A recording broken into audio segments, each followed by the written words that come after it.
listening to Dumbbells. I'm your host, Skip Hill, and I'm bringing over 40 years of bodybuilding experience to the table, including over 24 years of online coaching.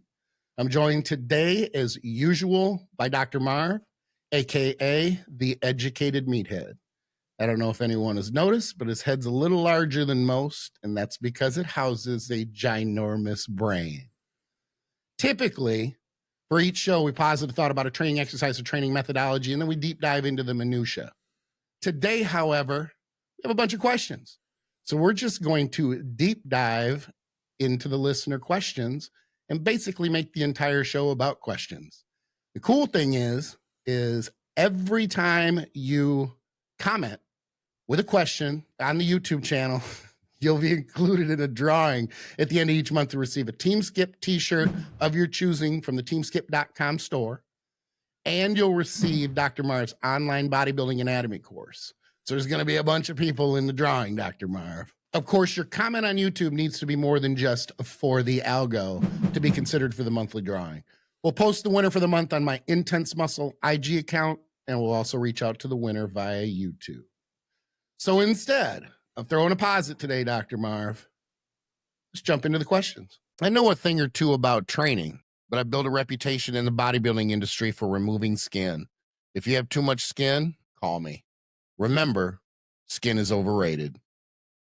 Absolutely. So we've got a bunch of great questions. We'll start out with the biggest topic that took me doing a deep dive into reviewing some research, which was super fun to brush up on some stuff. So we're just going to go kind of in order of the topic. So this first question is from, it's essentially Viking K Power 4430. And they say, I've been doing a dive into HIT Dorian Yates style training recently.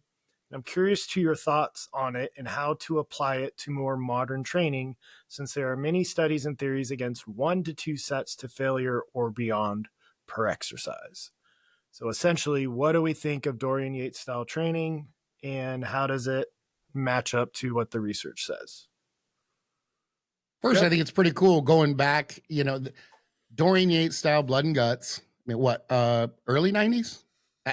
Look, I've been around a long time. Sometimes I can't keep track of where everything is. I know Lee Haney was first with the Stimulate, Don't Annihilate, kind of in the 6 to 8 rep range, which at that time I was all into, but then I got to thinking about it as I got older and had more experience. 6 to 8's pretty low. It's okay when you're younger, but as you start to age, that's a pretty low rep range there. Then, of course, the blood and guts, the HIT training came along. DC training followed very shortly after that. So we had that transition kind of from a moderate or higher volume. Well, there was really high volume in the 70s. Then the volume came down in the 80s, Lee Haney, circa Lee Haney and those guys. Then it came down even more in the 90s with the blood and guts and with the HIT and with the DC training. The intensity was going up and the gains were there. I mean, we experienced it. DC training was great.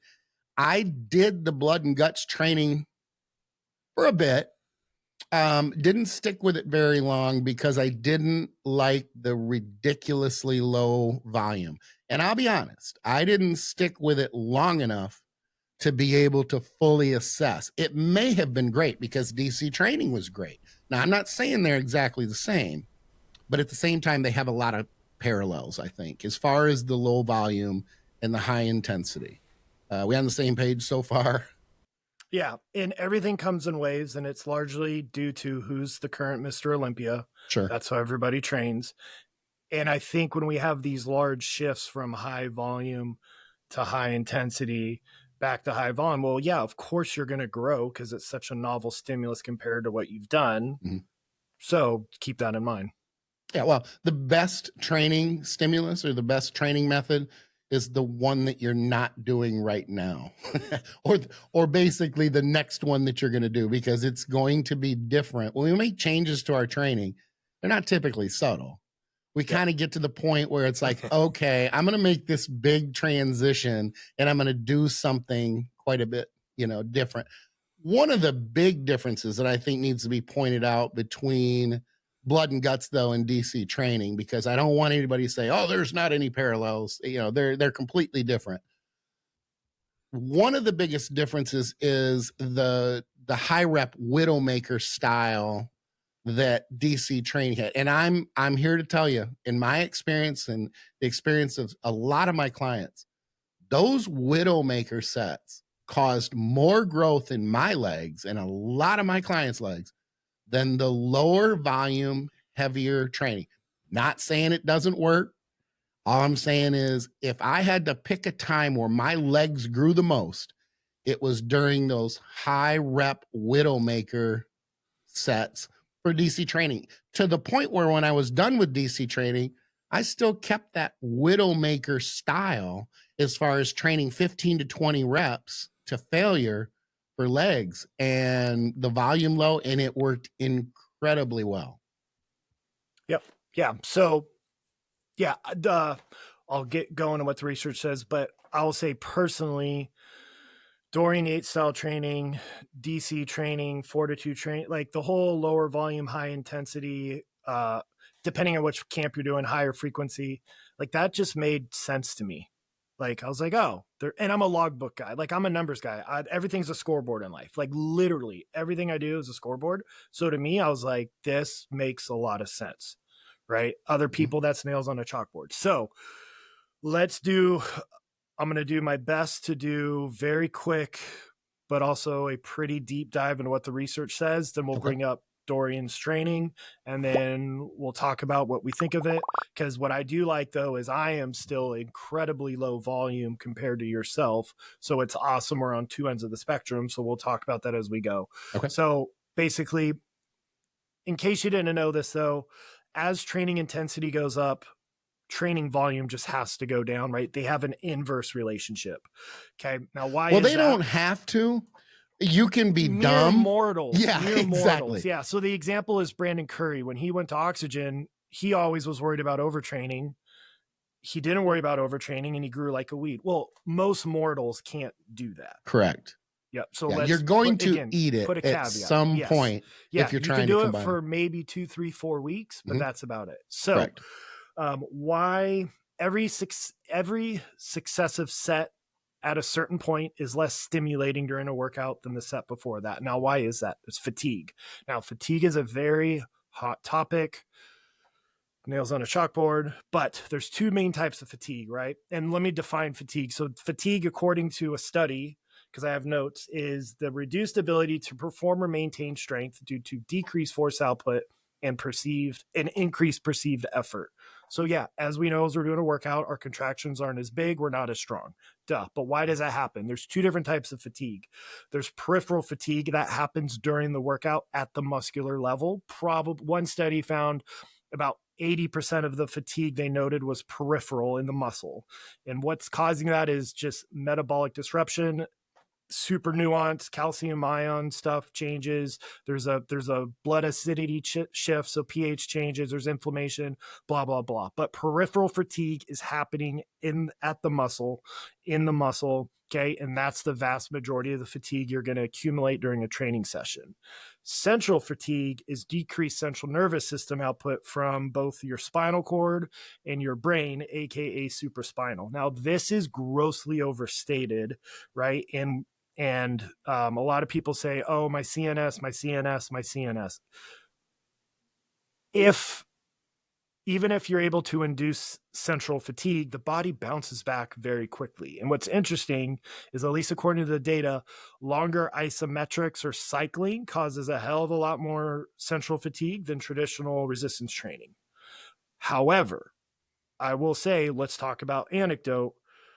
There's a clear difference with Dorian's or Dante's style of squats versus soccer mom Susie's style of squats, right? So we got to keep that in mind. I do want to give a huge shout out. I will have Chris put the infographic up of this awesome infographic from two really smart guys, the rehab professionals that are based out of New Zealand, Brogan Williams and Luke Gilch. Super smart, love what they're doing, and they've done a really deep dive into fatigue. So if you want to learn more, I'd recommend them. I'm just giving them a shout out because they're awesome.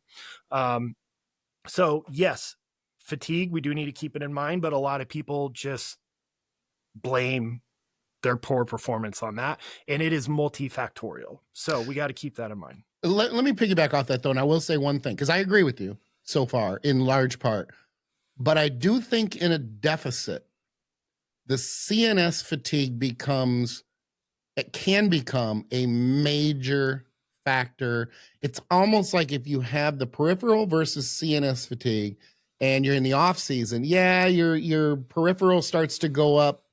You could take a short amount of time, you could throw in extra calories, you could take an extra day of rest, it'll probably even out. Sympathetic, parasympathetic, all that type of thing.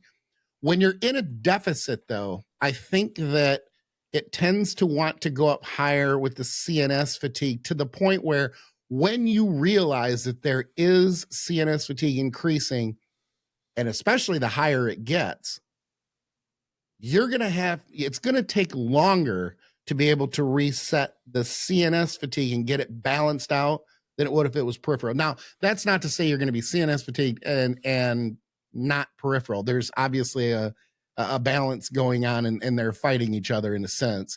But that CNS fatigue can be more dramatic and more pronounced when you're in a deficit, and the longer you're in a deficit. So if you start to fall down that slippery slope, you need to catch yourself. And I know this from experience because I've struggled with this in the last few years, because it's an overwork. It's a almost a generational thing, if you will, because our work ethic, and I know the younger generation not going to like this, but our work ethic is, when in doubt, do more. Whether it's do more cardio, drop the calories, do more training.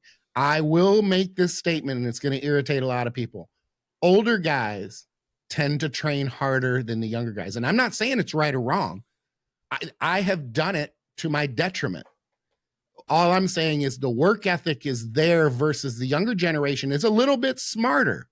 You could say lazier, but I'm going to say smarter in the sense that they have figured out that it doesn't take as much effort as the old guys. And arguably, the recovery is not going to be good when you're older anyway. So we have to pull that back. It's very nuanced, because there's also the tolerance to intensity, the tolerance to that pain during a set, because it becomes normalized the longer you do it. I don't want to go down that rabbit hole because I could talk a lot about that, but those are my viewpoints. That's my perspective on that. I completely agree. And remember, studies aren't being done on bodybuilders 20 weeks into a diet. Sure. So, or older bodybuilders versus younger bodybuilders. Correct. But we're about to talk about studies. I've done this before, but I'm going to get on my soapbox because it needs to be said. Please keep in mind that all the research that I talk about, training studies, are rife with shortcomings that any other industry, like the pharmaceutical industry, would never be able to publish a single study if it was done like how we do fitness studies. So why is that? There's very low subject participants. There is no blinding of the participants or the researcher. Like, how do you make a fake squat session? You can't, right? There's no way to standardize form. So form or intensity or failure, right, is largely subjective. Mm-hmm. Not to be a dick, but usually the subject participants are broke undergrad students being led by graduate students, and they might not know what the hell they're doing, right? And case in point is all these, how do I say this politely? Big names in the research industry will throw their names on a study. And there's this one that is a high volume study. We'll talk about it a little bit. The main guy researcher admitted later, at least this is what somebody else said, that, I never watched the subjects actually do the exercises. Oh. So like, that's an issue. They're very short study length. Usually they're 6 to 8 weeks. Remember, we talked about in a previous episode, 10 years. 10 years is what you got to be doing this for, right? There's rarely a nutritional intervention. You're just assuming nobody's on anabolics or because it's college student SARMs. And we are arguing over millimeters of growth, sometimes even less, right? But 6 to 8 weeks is not long enough to really build noticeable muscle. To put it into context, okay, the 20 most cited meta-analysis in the field of strength and conditioning were found that 85% of those had at least one statistical error. Oh, lovely. Drop. Yeah. So the biggest thing is stats. Like, I've taken probably 2 years worth of research, coursework in undergrad and graduate. I consider myself pretty good at it, but I'm not an expert, right? I at least know, like, I know good study design, blah, blah, blah, but sometimes I still rely on the researcher to do the right stats. And then here's why the PubMed warriors drive me up the wall. One, they only read an abstract. Two, they don't know stats. So I could say, here's a perfect example. Say we decide we're going to do an incline barbell bench versus an incline dumbbell bench. And I get one in the incline barbell bench, I get 1% of growth. In the incline dumbbell bench, I get 2% of growth. If I am doing an absolute risk ratio, that is a 1% growth change. If I am doing a relative risk ratio, that is a 100% growth change. Good point. So all the headlines are always relative risk ratios because 47% sounds a hell of a lot better than 0.02%, right?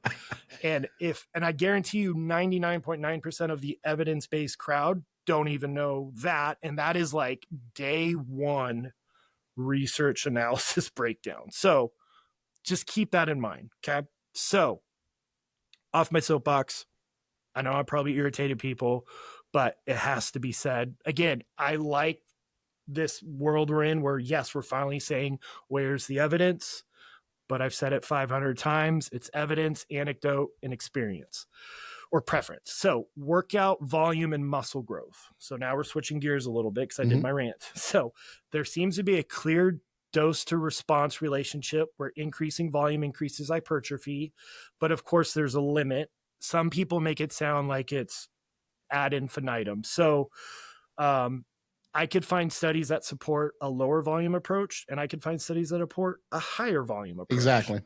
Right. So it's like you could cherry pick. So one study will show up on the screen, found in order to double muscle growth from 3 sets taken to failure from one. So one set did a certain amount of muscle growth, 3 sets doubled it. In order to double it again, you had to go up to 18 sets per week. That's a huge jump. That's 6 times the volume, right? Then you can also find very high volume studies. The big one is Brad Schoenfeld's and James Krieger. I know his last name's Krieger. I believe his name's James. If I got it wrong, I apologize. And they did this big, like, crazy volume thing, which I'm sorry, no.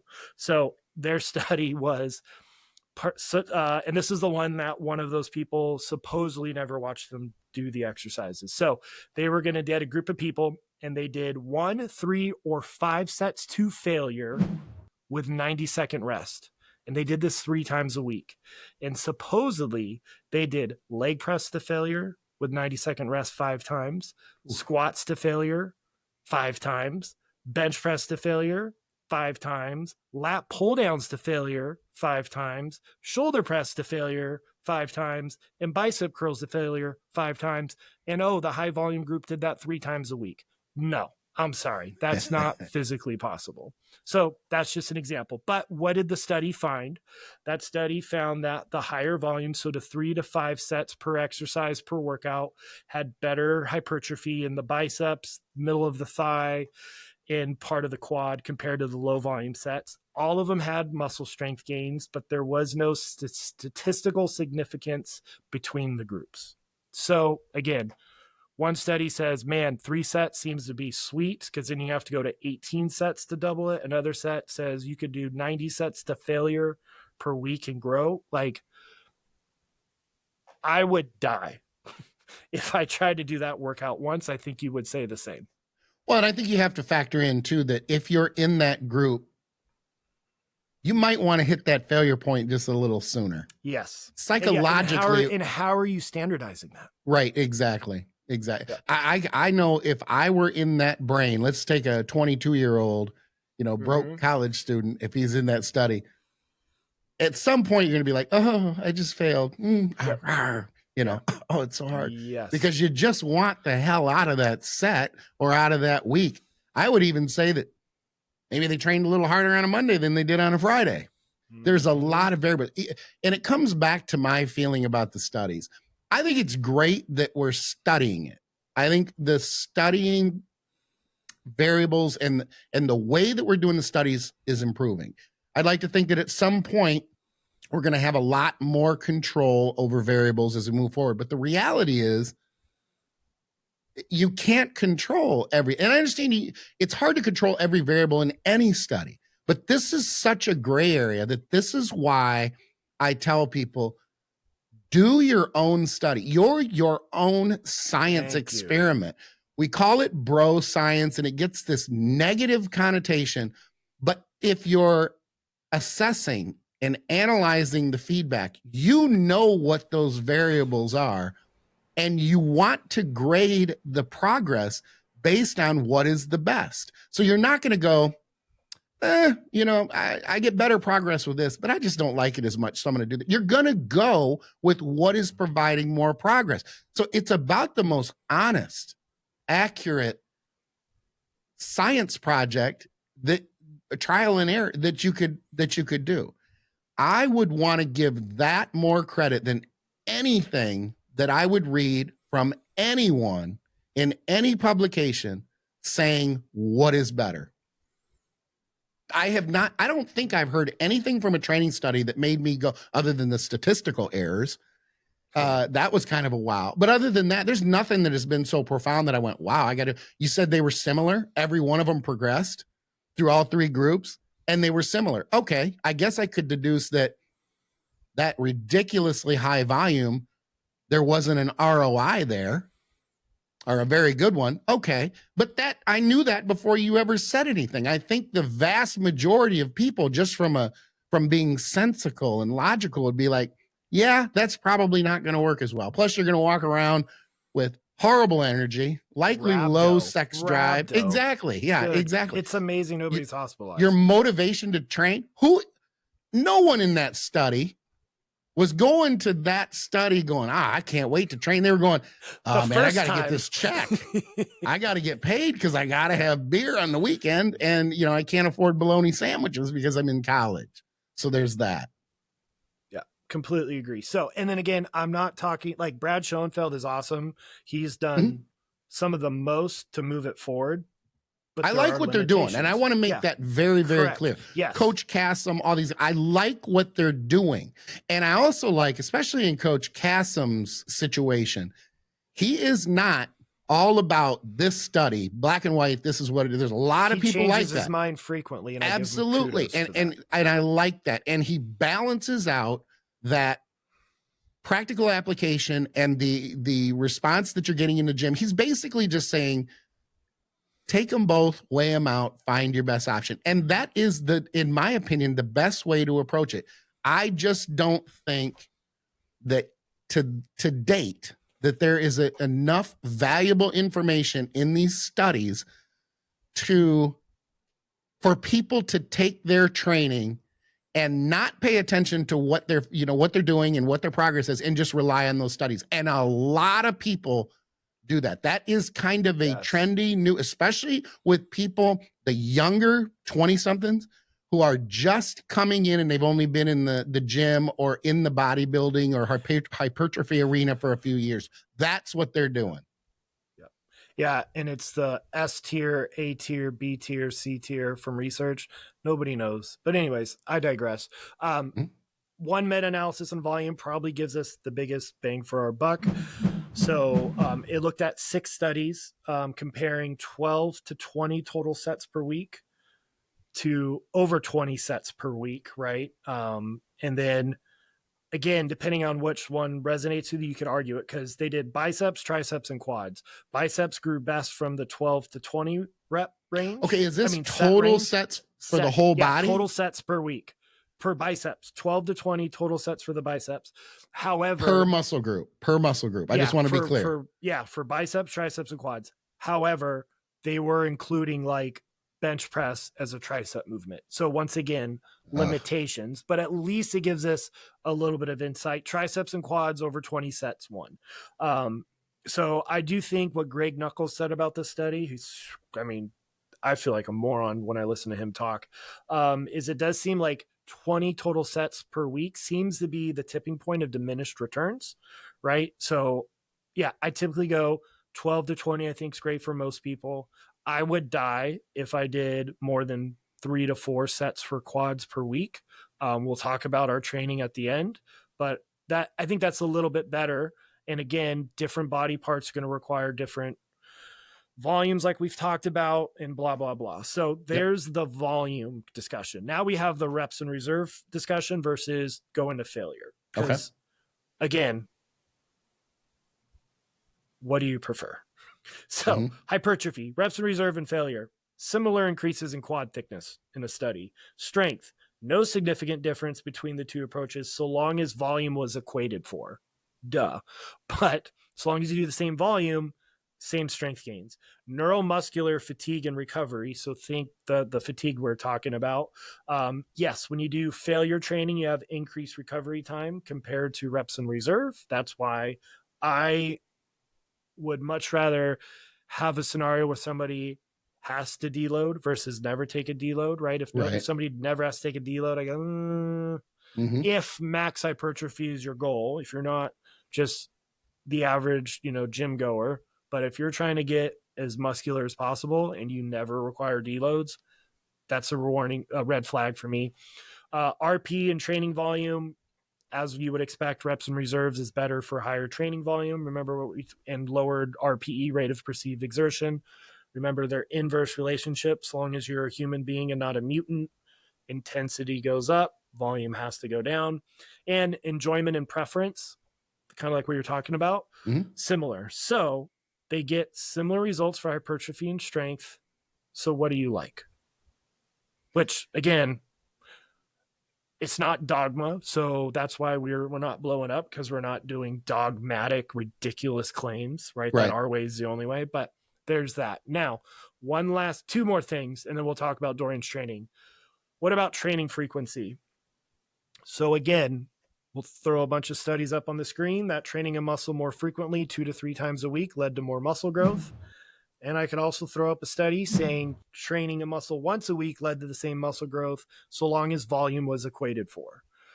I typically like higher frequency training, just because I don't like high volume. I get bored. I'm not a reps and reserve guy. I like high training intensity. So if I train a muscle twice a week, I could train, my intensity could go through the roof compared to training it 2 or 3 times a week. So less volume per workout, so I can push as hard as possible. I just prefer that than a higher volume once a week. So again, a lot of this, so long as it's equated for, the same thing happens with nutrition, right? So long as certain key things are equated for, everything works the same. So find what you enjoy, what doesn't get you hurt, and what you could consistently do long term. Can't disagree with that. Go ahead. Last range. So long as you go to failure, reps 5 to 30 have been shown to build muscle. One study did say, though, that even if you took would be like 100 reps, you got to go above 20% of your 1 rep max for load. Duh. But yeah, because I know certain people say, 5 to 8 is all you ever need to do for hypertrophy. I believe I'm like a Jordan Peters fan, where, get strong in all rep ranges. I typically go 6 is my lower limit. If you're a power lifter, 5, I think 5 to 8 is a great hypertrophy range for power lifters. I'm beat up, so I don't do anything less than 10 these days, but I really like 8 to 30 reps. Like we've talked about, my Widowmakers back in the day would be over 50 reps, and it would be brutal, but I like that. I'm sick in the head. There's a lot of voices I got to quiet, right? So again, there's that. So that is the synopsis on a ton of research. I read studies till my eyes were bleeding. Hopefully this helps people.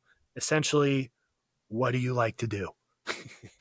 And I think that's what it comes down to, because this is how, anytime I do a seminar, this is something that I focus on because it tends to click with people. Each person has this equalizer. And I'm going back to the 80s and stuff where, you manually have these bars that you move up and down. There's 3 main ones. Volume. Well, I'm going to start with intensity, because I think that intensity is number 1, because I consider it, from my perspective, to be a constant. I like it to be the number 1 priority because I like to train my ass off. So I want the intensity level high. From there, you have volume, and then you have frequency. every person has that perfect balance of those three that they're going to recover best from.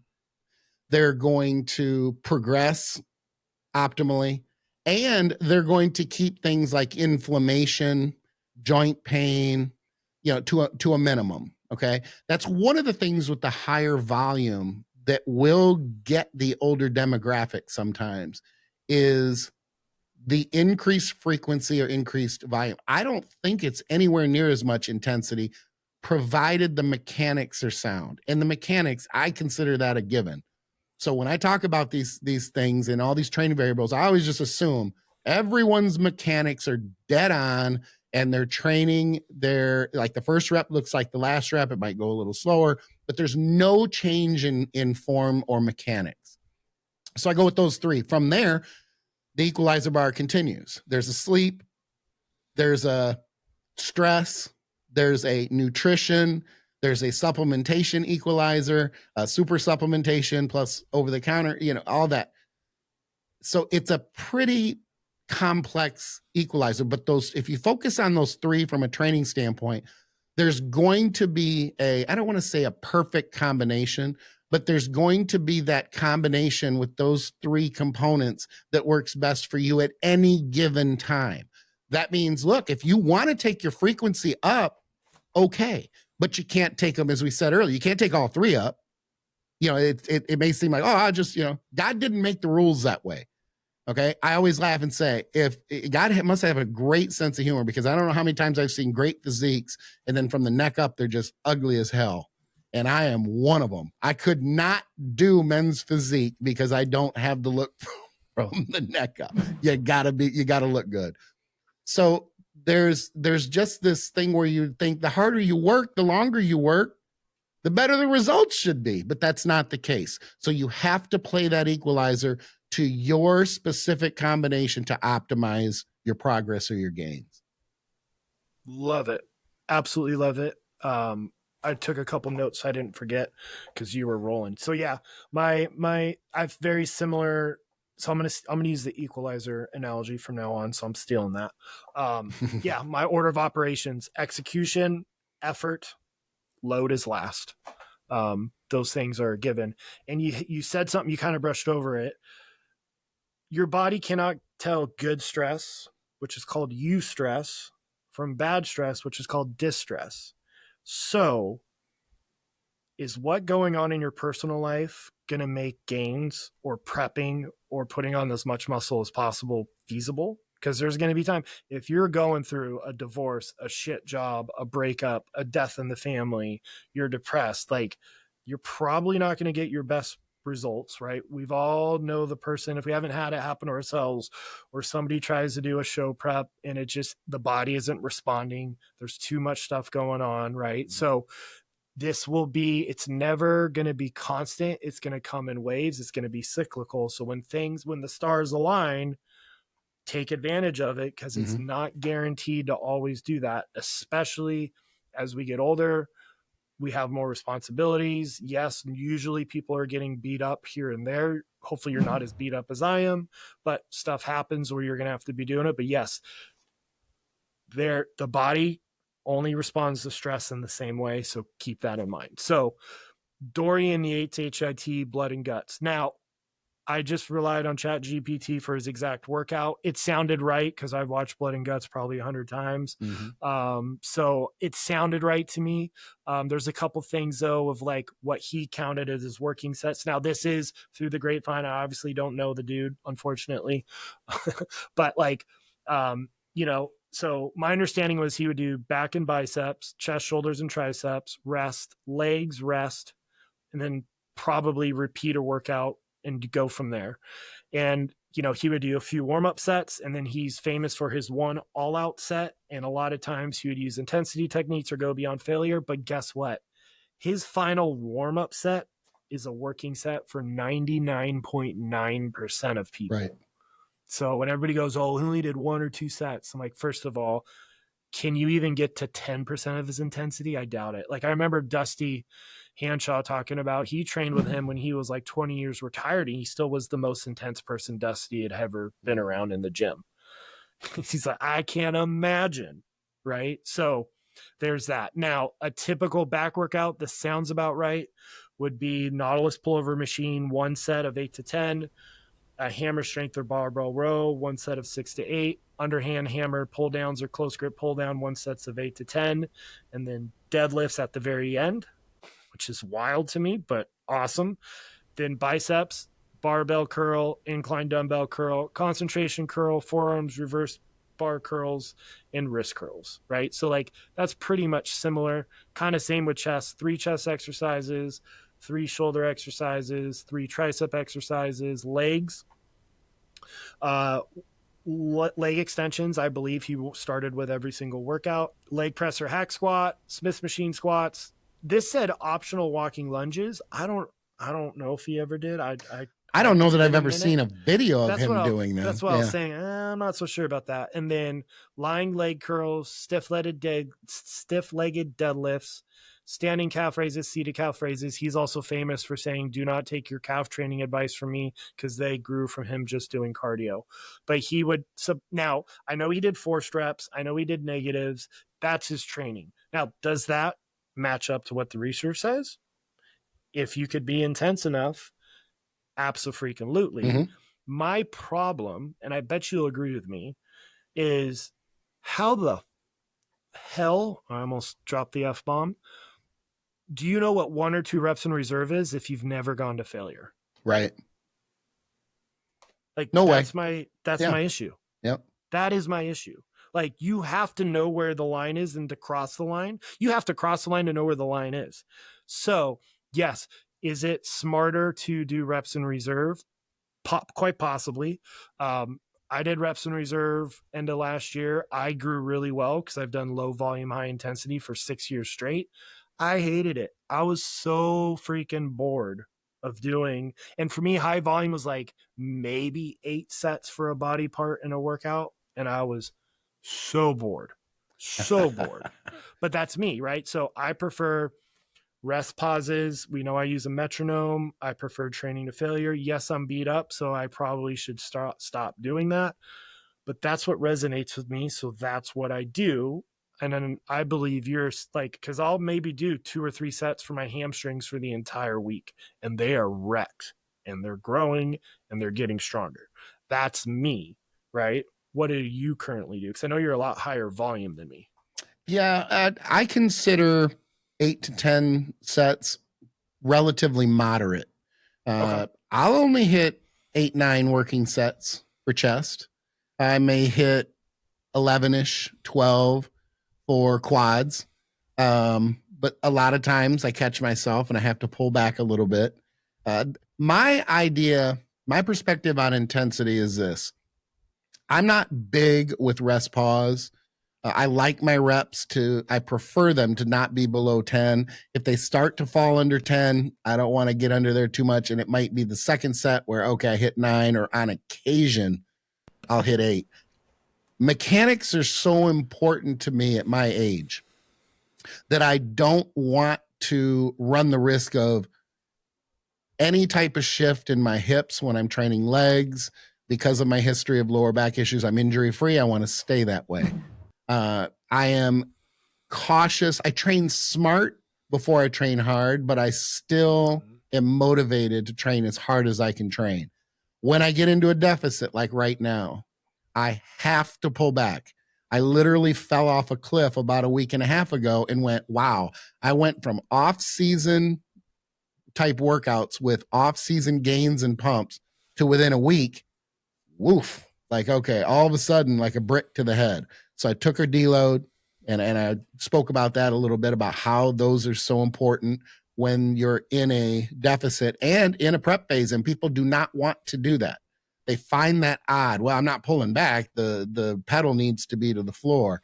Your recovery is compromised when the calories come down and the caloric output goes up. You almost have to make some type of adjustment as you get deeper into a cut and you get leaner, because if you don't, you're going to find yourself overtraining. And then, of course, you're opening yourself up to the vulnerability of, some type of injury, itis issue. I call it old man itis because it tends to be the older demographic deals with inflammation so much more so than the younger than the younger demographic because we're doing more work, typically more volume or more frequency.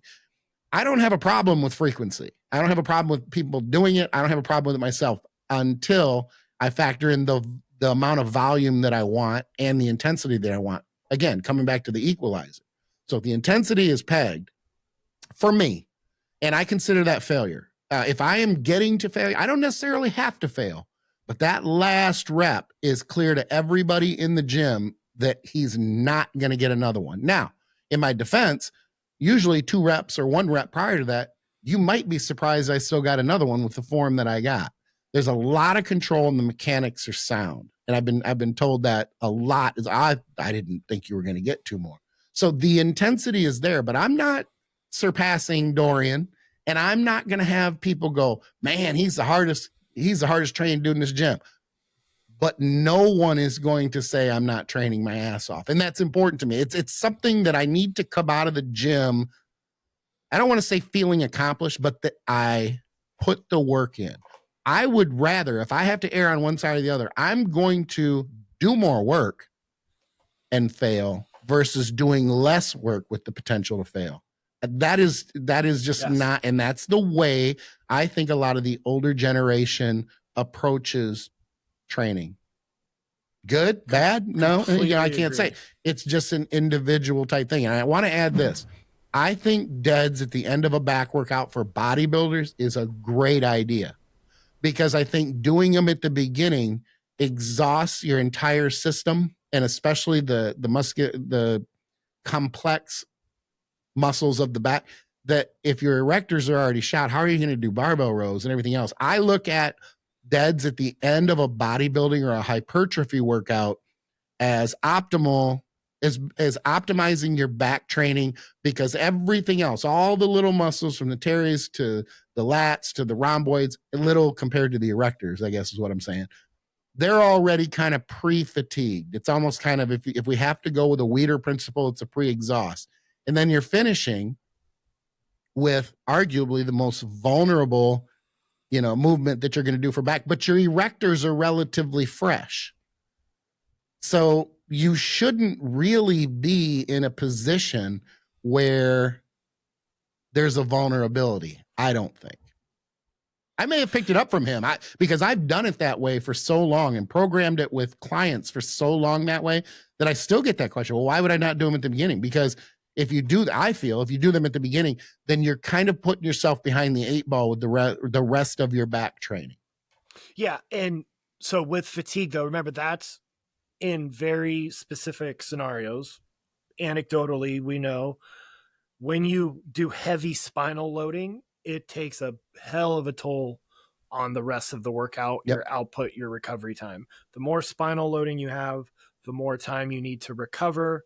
So yeah, the only time I'll do a deadlift early is if it's like an RDL is a full pull day, but I typically agree I'll do my traditional back rowing motions and pulling motions. I think who's going to argue with him, right? The results. But yeah, I don't like intensifiers deep into a deficit. I think that is a great way to get injured or to overdo it. So yeah, rest pause. I've never been a forced reps guy. I just never have. I think I've done it 5 times my entire life. Just not my thing. Different strokes from folks. I don't do a lot of drop sets. But rest pause, muscle rounds. I love that shit. Mm-hmm. So I think that's the Dorian question. Is there anything else you wanted to cover on that? No, I think we covered it quite well. I was just going to add that I was a fan of forced reps early when I was young because that was the thing then. But I don't like them because that is the most obvious time that your form is going to falter. And if I always laugh and say, if I'm going to injure myself, I'm going to do it all on my own, not with the help of a spotter. Yes. Yeah. Yep. Completely agree. Okay. So let's see what our next question is. Okay. So, oh God, Tybo XV5DP said, great episode, guys. Thank you. I love doing dumbbell incline press. never consistently use the barbell. Here's my question. Do you believe in specialized training for certain bodybuilding goals, or is the goal just to lift hard, be consistent, eat, rest, etc.? Example is lifting specifically for men's physique goals or classic goals. And I will let you lead this since I talked way too much last question. It's a good question, and there should be some differences. But this is going to be based on the opinion of pretty much every trainer that you talk to. It may be a little bit different. In the other divisions, the shoulder to waist ratio matters so much more than in open bodybuilding. Yes. Should it in open bodybuilding? Yes, it should. If it mattered and it was still as important as it used to be, we wouldn't have other divisions. There would be no classic division, that sort of thing. So I do feel that you want to avoid, if you're trying to emphasize that shoulder to waist ratio, I think you need to be careful with those heavier compound. You need to be careful with a lot of things, but we're talking specifically about training first. And that is whether it be deads, squatting, that type of thing. And the reason, I'll just talk about squats for a minute. And we got into this in detail in leg training episode, which was huge. Tons of information there. Check that out. But the last thing you want are large glutes and large adductors from, if you're the type of person, you have the structural makeup that stress from squatting is put more into the glutes and into the adductors in your posterior chain. It's not going to help you from a classic standpoint, or helping you to keep your obliques, glutes, hips, even hips, small. You want them as small as possible to be able to accentuate that. I'd even say the X frame. I'm talking about the shoulder to waist ratio, but it's also the X with the legs coming out as well. And if you're going to see this in classic, you're going to see smaller glutes, smaller waists, smaller hips, smaller adductors. Those are in open. and so are the bigger midsections, thicker obliques, thicker abdominals. Now, there are other reasons, from drugs to the one that I think is the most important is the force feeding. Yeah. Open bodybuilders will force feed themselves for growth. And this didn't used to be an issue until the 90s, roughly mid 90s. We kind of went into this trend of and figured out, oh man, the more I eat, I can take this average size or this average structure and make it pretty big by forcing food and growing. What we did, though, is it's akin to adding, say, 8 inches to your shoulder, back, and chest size and 6 to your midsection. And I'm not talking about in the off season. I'm talking about when you lean down again, that muscle, you got thicker obliques, you got thicker glutes, you got thicker hips, you got thicker adductors. I don't think it's a very aesthetically pleasing look, personally. So then the question would be, well, why do you want to compete in open? Because I don't have a classic physique after training the way that I have and force feeding myself with mediocre genetics for so long. So mama said you go with your strengths and eventually you'll get good. You'll get good at what you're doing. I just haven't gotten there yet after 40 years. So there are differences with the training. You don't want thicker abdominals. You don't want to be training abs heavy and thick in that wall. You want to keep it nice and tight. You want to keep that shoulder to waist ratio looking, there's no other way to put it, pretty. Classic bodybuilders look pretty compared to open bodybuilders. Men's physique, similar. Men's physique, thankfully, they're bringing up the leg development. They're still covered with board shorts, but they look good and they have good leg development now. Yeah, I was at a posing clinic and there was a big time IFBB and NPC judge, and he said, absolutely, we are looking at legs on men's physique stages now. Yep. So, and I think it's great. I think it's a good look. The days of the chicken legs are no more. Yep. So with that said, though, you're still going to want, a dominant upper body. So yeah, physique is going to be way different than open. I agree. What is the ratio and result of adding 10 more pounds? If you want to be open, who cares? If you're a classic guy or physique guy, 3 inches of shoulder width to 2 inches of waist width is a bad trade-off. Right.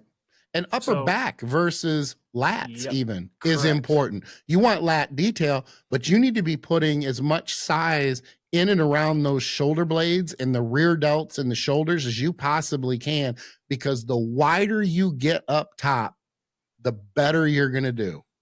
Yep. If you're pretty, it's going to help even more. Lines, you can't really train for lines. You just have to be conditioned. Separation in the shape of a muscle, good luck changing that. You're kind of stuck in the sense that you picked your parents. You just have to figure out whether you picked the right parents or not. Yeah. And then I think the biggest variance in training is in the female divisions, without a doubt, compared to males. So long as, if you're open, unless you're these gifted guys who have a pretty structure, which it's crazy how pretty Andrew Jack, Samson, Lungsford is, Hottie, like their proportions are pretty damn impressive compared to what we used to have. Agreed. But like, what are you trying to do? And you should do what you want. Like if you want to be a freak, go for it. I always tell people when they ask, what division do I go into? I always recommend that they go with the division that backs up their style of training, because that style of training is going to be the biggest investment in time and effort of any other component that it takes to get on stage anyway. So you might as well enjoy it. People will say, well, I love training heavy, and I get this from women a lot. I really want to train heavy. I really want to get big. And I just really like those types of movements. I want to squat. I want to do deads. Well, then I don't know if bikini is going to last very long for you, because at some point as you progress, your physique is going to not be a physique. It's going to start heading in the other direction of not being bikini. And figure girls, same thing. Figure, if there is one division that has, in my opinion, has come down, it might be the only one that hasn't progressed muscularity wise, it's figure. I see some of these figure girls and they're nowhere near as round. They're kind of, and I don't, this is not a slam on the figure division or figure competitors. I'm just calling a spade based on what I've seen as far as over the years. The figure girls are the skinniest.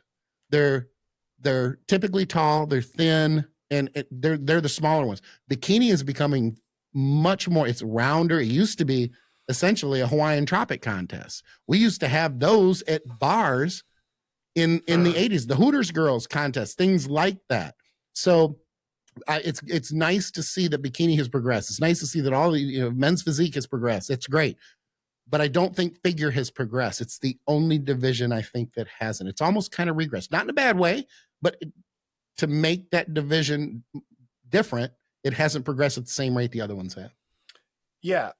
And they've got to quit letting divisions get out of control. They're not gonna.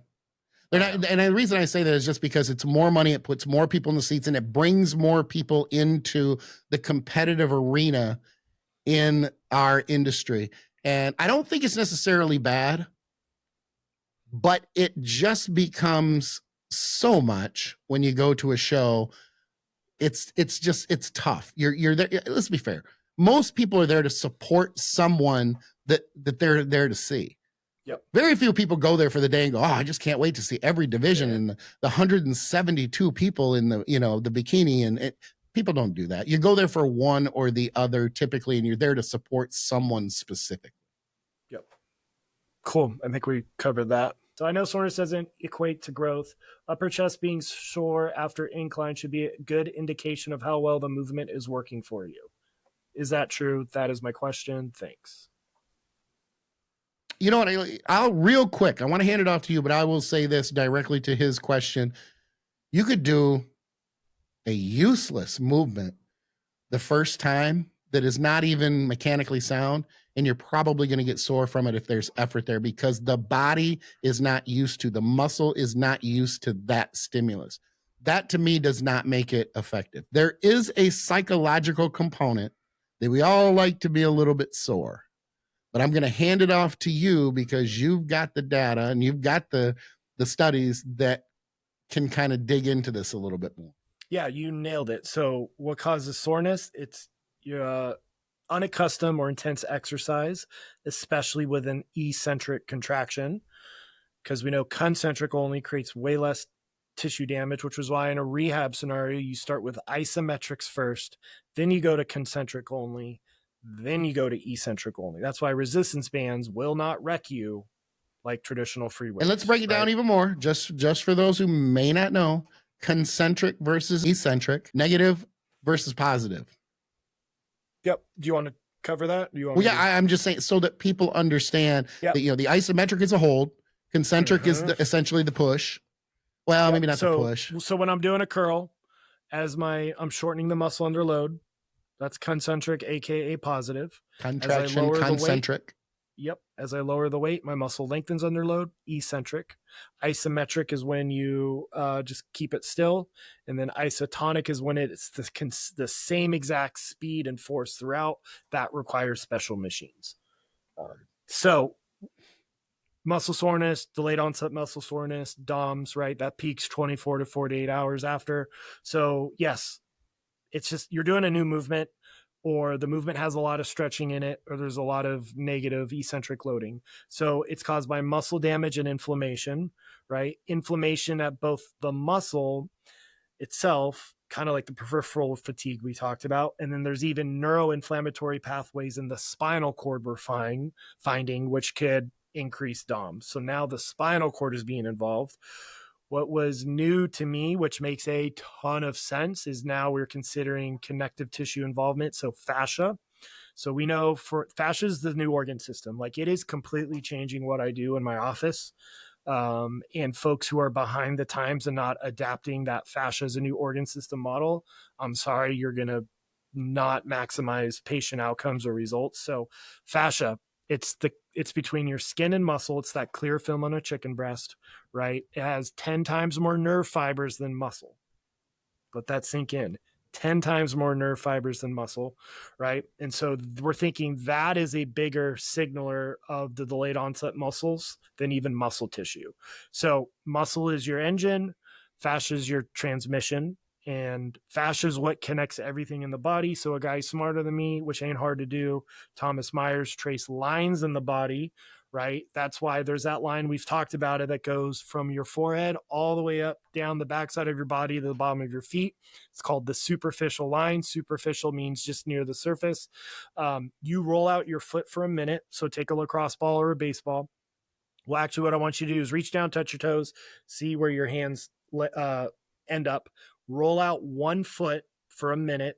Do that again. The same side foot you rolled out, that hand will hang a little bit lower, and your hamstring on that side will feel a little bit looser. So fascia is what connects everything together.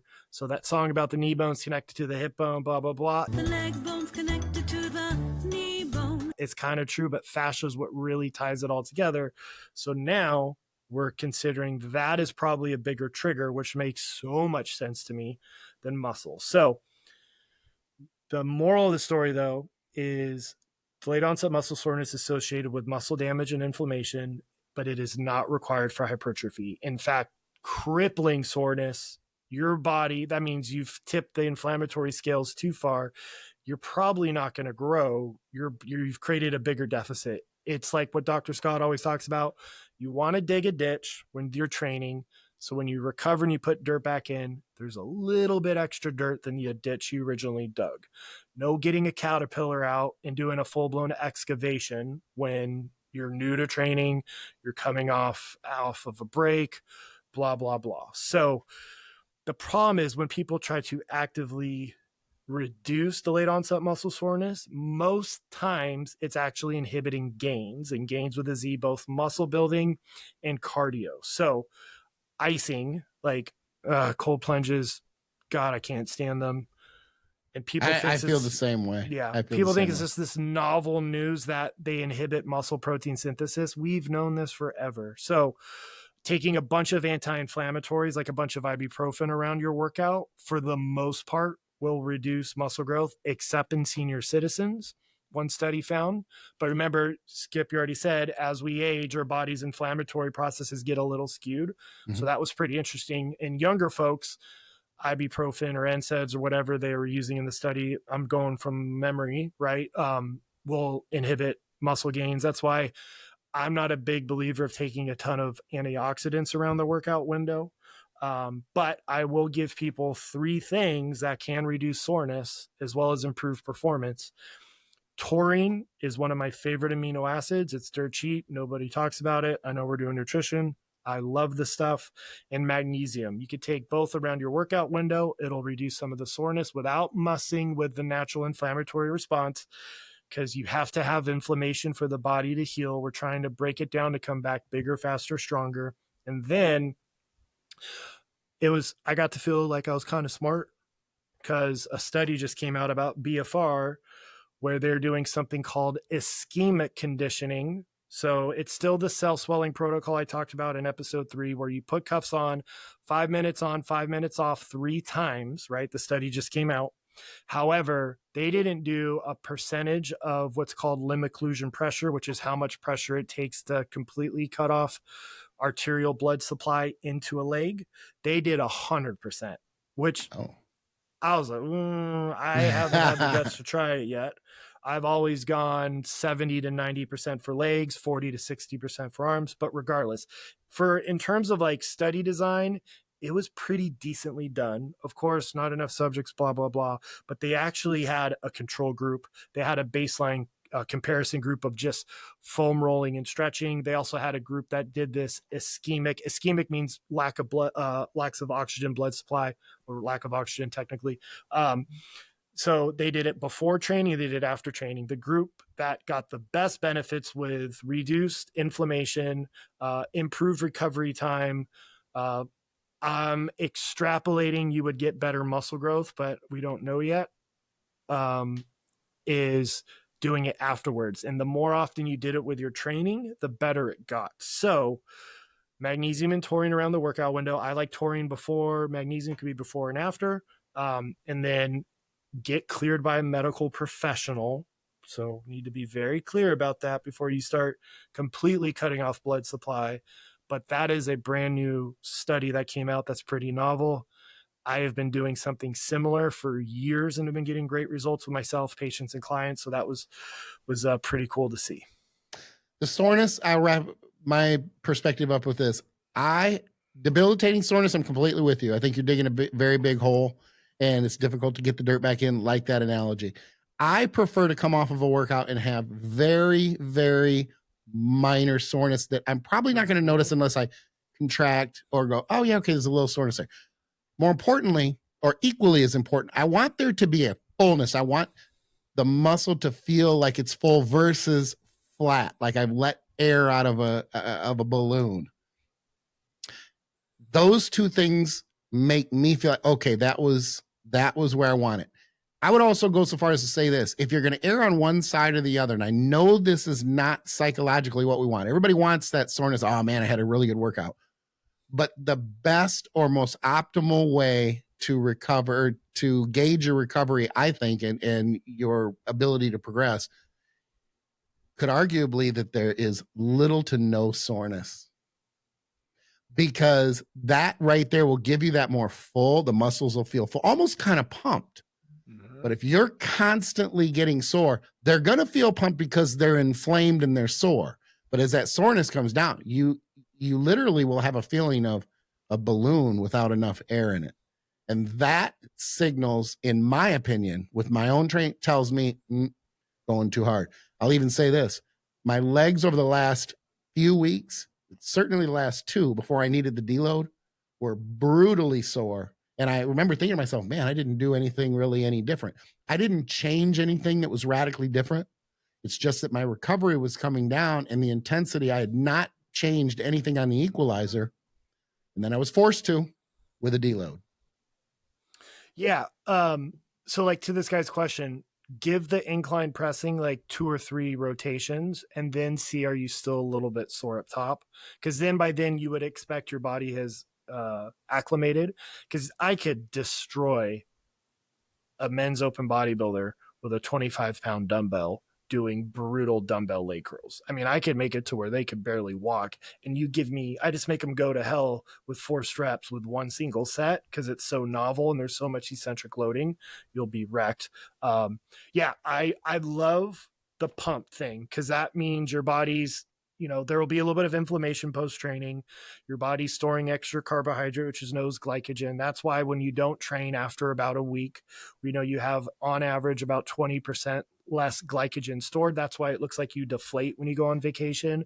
Everybody goes, oh, I'm losing all my gains. You're losing water. You're losing inflammation. You're losing glycogen, which is carbohydrate. For every 1 unit of carb your body absorbs comes 3 units of water. So that's why you deflate, or you could say you're losing sarcoplasmic, which is the fluid-based components of a cell, muscle growth. You're not losing actual like myofibrillar, so like actual protein tissue. The sweet music of love, we can no longer... Intimate time. It is my time to ask Skip questions. He doesn't know what they are, but he's going to have to make them very quick, which is unfortunate because some of these are very deep. Okay, I'll be quick. I'm going to be quick. All right. Who has had the biggest impact on your life? Be quick, huh? I'm going to say my dad. I don't know that I would have said that 10 years ago, not because that wasn't the truth, but because in my older age, I see that I am a firstborn, and I still at 55, I want his approval. I want him to be proud of me. 2, what's a fear you're currently working through? A fear. I have my phobia is snakes, and I am not working through it. I'm working through it by making sure that I don't see them on TV or in anything on social media. Petrified of them. What's one weird habit you have that most people don't know about? I'm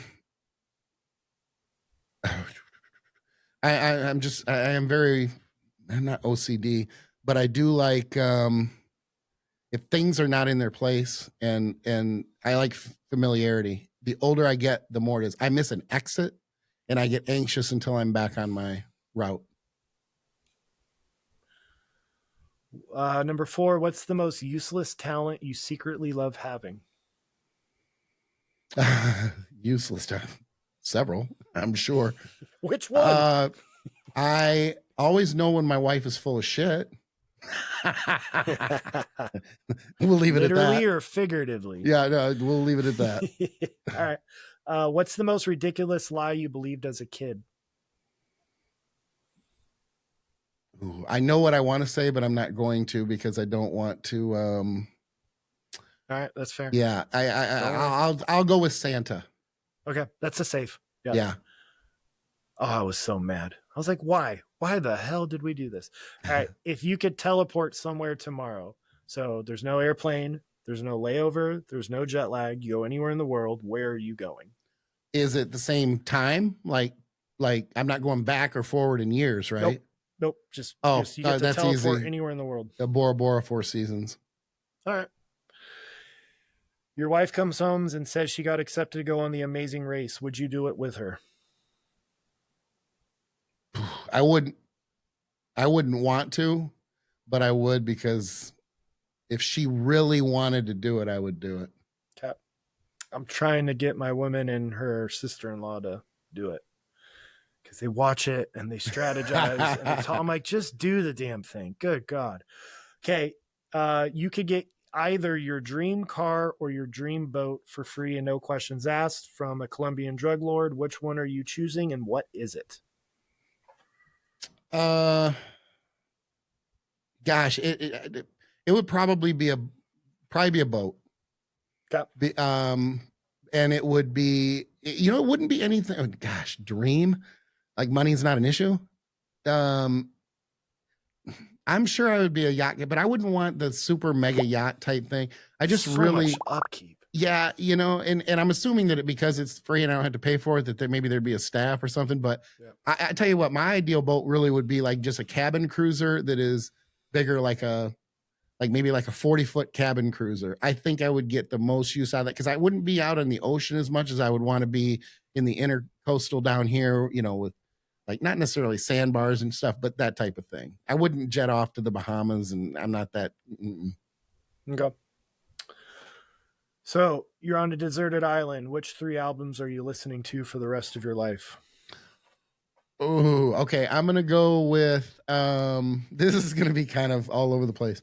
Time well wasted, Brad Paisley, because I still have some country in me, good country from, back in the day. Definitely the Eminem album that has Until I Collapse, because that's just I gotta hear. And then probably I'm a big T.I. fan, so I know that's kind of all over the place, right? Yeah. T.I., Eminem, and Brad Paisley. All right. Yeah. Hey, at least you don't have the same genre every day. All right. And last but not least, what is your definition of success for yourself? Cliche as it sounds, definitely to be happy, but enough money so that I can spend it without for everything I need and some wants at the same time.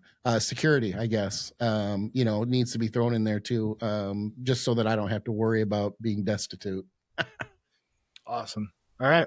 You're off the hot seat. Nice. Okay, last question we'll cover really quickly from Ivalou 2002, who she is an absolute badass herself. I would love to hear your opinion about the updated knee sleeve band in powerlifting. I personally don't use any knee sleeves, but this has some of my friends freaked out. So I thought it was cool. We're getting some questions from that world. So for those who didn't know, the International Powerlifting Federation just changed a rule. I believe it goes into effect in August. That the certain knee sleeves are being banned. So if you follow a bunch of powerlifters and all of a sudden you see people posting like old school knee sleeves and they're like $200, $300, this is why. So an independent lab, whatever that means, found that I think it was 6 different new models of like newer style of sleeves do not meet their definition of what a neoprene knee sleeve is. So reading it specifically from the IPF rulebook, sleeves must be made of a single ply of neoprene or neoprene plus a non-supported fabric layer. So newer companies will have like a support band or a reinforced seam, right? And they know what they're doing, is my opinion. Sure. So in favor of this rule change is it acts just like any other rebound enhancing feature. That's why you use wraps over sleeves. The IPF does not allow for any wraps to begin with. I mean, if you've ever been to a meet, they're cranked on so tight. Guys are walking like they're Herman Munster because they could barely do it, right? So there's raw powerlifting and there's equipped powerlifting. They are 2 totally different sports. Yeah. Like totally different sports. So I personally am in favor of this. Now, do I get on a platform? No, but I work with a ton of them, right? I love working with my powerlifters. So that now those who are against the rule, they're saying, well, the new sleeves, they do add, support and stability, and they're still staying within the thickness rule, right? Because it can only be, I think it's 30 centimeters long and 7 millimeters thick. So like, and I get what they're saying, but it was starting to blur the lines a little bit. Now, Sure. Again, this is me relying on people's anecdote online of, hey, this new knee sleeve helped me get out of the hole a little bit. But yeah, I personally am in favor of this. I know a lot of people might be irritated by that, but like if it's starting to blur the line, just go to you would have to go to a different federation if you want to do wraps. Mm-hmm. But yeah, just follow the rules, and that's what they're there for. Yeah. And not being a powerlifter competitor myself, it's not impacting me directly. I would say though, much of what you said, if it's a non-geared event, it's a non-geared event. The federation makes the rules. It is what it is. From a knee sleeve standpoint in the gym, I think they can be great. They're not great for me anymore because of the specific knee issue that I have, but I think they're great. I for the vast majority of people to train with them from a bodybuilder, I think they're great. Yeah, joints love compression. Lubrication and heat as we get older. It'll help with inflammation. So, another thing you could do for DOMs is you could put on compression gear. I personally don't train in tights, but to each their own. I'm pretty sure I've seen you wear a couple pair of cat tights. Yeah, I'm big on compression tights, especially with cats. You could put on compression pants after your workout and reduce some soreness even. So compression is another way to attenuate that a little bit. So there's another bonus. So 4 listener questions. Thank you for everybody who did that. and intimate time. I know we had to go a little quickly, but I am stoked about all the high level questions we got for this episode. Yep. And it's going to be nice because I think every fourth, fifth, sixth show, we're going to have enough questions that are solid that we can end up using them for the show. I think it's great. Great. Absolutely agree. On that note, I'm going to take us out, Dr. Marv. If you enjoyed the show, be sure to like, subscribe, share, and ring the bell. It should sound a little something like this. If you didn't like the show, just pretend you did. Like, subscribe, share, and ring the bell anyway. We want to hear your questions and your feedback about the show in the comments section. If we get good questions, like we did today, we'll answer them during the show. New show drops every Tuesday, so that means roughly 4 shows per month. If your question is chosen to be answered on the show, you'll go into a separate drawing, and we will randomly choose one winner at the end of each month who will receive a 3-pound bag of Team Skip protein from TrueNutrition.com. If you have a topic or specific exercise you'd like us to discuss as a main topic on the show, please let us know. Be sure to use the TrueNutrition.com link in the closing credits to save 10% on not just Team Skip protein, but every supplement they sell. Not only do I use Team Skip protein with my clients, but other top prep guys have their clients use my protein because it's that good. Dr. Marv, how can people reach out to you with questions or if they want to hire you? Most active on social media on Instagram at dr.marvin.saysdc. My office is in the Houston Bay Area. I do telemedicine for all of Texas and nutrition coaching. If you're not in Texas or you want to do the other stuff I do, theeducatedmeathead.com, courses, workout programs, consults, all that jazz. I don't work one-on-one. I keep getting asked, which is great. People are asking me, but I'm so busy. Unless I would literally charge somebody like $600 or $700 a month, which I just ethically, I just can't. Go to Skip. Unless Skip charges that much, well then fuck it, I'll take you on. Not that much. Not that much. If you have too much skin, go to teamskip.com. You'll find all of my contact information, including Team Skip merch. We're green today. Green mic, green hat. Yeah. Of course, you can follow me on IG at Intense Muscle as well. Keep in mind, this is a team of 3, not 2. Chris is the man behind the scenes who is killing it as usual with the visuals and graphics, and he always plays a huge role in the creative process. I have to say, we have a new intro coming up probably for the next show that's going to be good. This project would not work without him. So from all 3 of us, we thank you for the support and for tuning into the show this week. Join us again next week for another episode of Between two Dumbbells.